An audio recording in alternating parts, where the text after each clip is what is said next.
বন্ধুরা, আমার ধৈর্য, লালির চেষ্টা, আপনাদের আশীর্বাদে লালি আজ সুস্থ। দেখুন, 15 দিন এগুলো লালির একটা ফটো ছেড়েছিলাম, ভিডিও ছেড়েছিলাম যে লালি স্ট্রোক হয়ে গেছিলো, পা সিরিজ হয়ে গেছিলো, পায়ে করছিল না। দেখুন লালি আজ সুস্থ হয়ে গেছে। সত্যি খুব ভালো লাগে, একটা যদি জীবন বাঁচানো যায় না ভালো লাগে। একটু আমায় পরিশ্রম করতে হয়েছে, কিন্তু দেখুন লালি এখন হেঁটে বেড়াচ্ছে।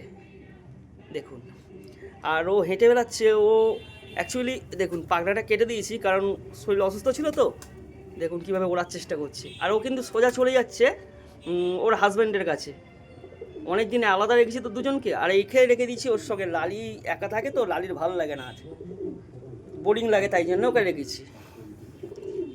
তো আমি খুব খুশি হয়েছি বন্ধুরা, সত্যি লালি আর সুস্থ হয়ে গেছে, খুব ভালো লাগছে।